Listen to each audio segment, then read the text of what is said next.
Jacques Ribaldi dit Jacques le notaire, en souvenir des études de droit très réelles qu'il avait faites. Il est vraiment criblé. Il n'a pas eu le temps de s'en servir, hein. Il devait être nombreux. Vous étiez peut-être mieux placé que lui. Toujours à plaisanter, commissaire. Vous savez bien que je ne tire plus. Et que ceux qui vous en voulaient sont morts. Comment vous osez dire ça? Surtout ne tombe pas dans les pommes. Et puis d'ailleurs, du moment que Manouche n'a rien, le reste, tu t'en fous. Pas vrai? Approchez-vous, vous autres. Je n'appelle pas les clients, je suppose que ce soir, il n'y en avait pas. Messieurs, les reliefs des repas par petites tables que vous apercevez d'ici ne sont pas des signes de précipitation. Certains s'en allèrent au hors-d'œuvre, d'autres juste avant les entremets. Rien dans tout cela que de très normal. Disons que la reine d'Angleterre faisait du stop avenue Kléber, ça valait le déplacement. Pour le reste, messieurs, voici Alban. Il n'a absolument rien vu quand l'accident est arrivé. Il était accroupi derrière le comptoir, il y chassait les mouches, et lorsqu'il releva la tête, les agresseurs, les vilains, enfin ceux qui sont entrés ici, on se demande encore pourquoi, avaient disparu.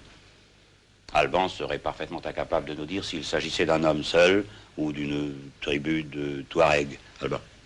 C'est à peu près ça.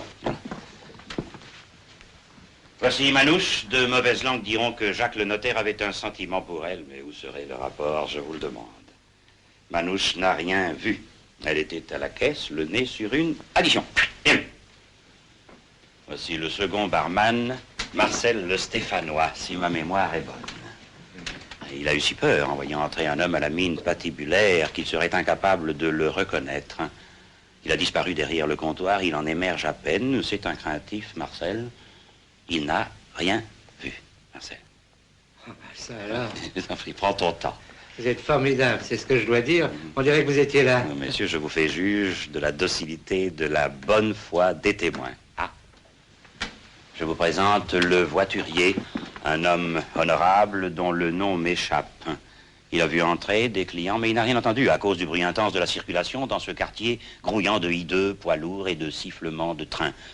Puis il a vu sortir des clients, ce dont il a une grande habitude, et on est venu lui annoncer la mort d'un homme. Il est encore sous le coup de la stupeur. Auriez-vous la force de parler, mon enfant? Vraiment, quelle chose. Abrégeons, je ne suis pas un tortionnaire. Ne soyez pas timide, allez vous asseoir. Messieurs, un idiot de village comprendrait que ces gens n'ont absolument rien vu quant à la disparition des clients. Ils ne sont pas payés pour en découvrir le motif. Tout le monde n'a pas une imagination au-dessus de la moyenne, messieurs. J'en ai terminé. Pas la peine. Je me trompe, Alban? Les mercenaires de cuisine ont dû réintégrer leur domicile. C'était beaucoup de monde pour rien, commissaire. Je me demande ce que nous sommes venus faire dans cette pouponnière. Auriez-vous la bonté de me rendre le même service qu'il y a 2 ans? Voilà, c'est à jour. Merci. C'est le relevé du personnel et les adresses. Le juge en fera des choux maigres. Prévenez le service qu'on amène le corps. C'est curieux. On dirait que, en sortant, ils ont tiré vers la rue. À moins qu'on ne leur ait tiré dessus de l'intérieur. Alban, j'espère que tu en as tué au moins, hein? Enfin, nous le saurons dans quelques jours. Alors, Liemel, je vous envoie un client.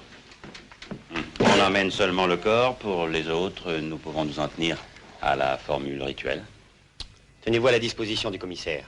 Interdiction de quitter Paris sans nous informer du changement d'adresse. Parfait.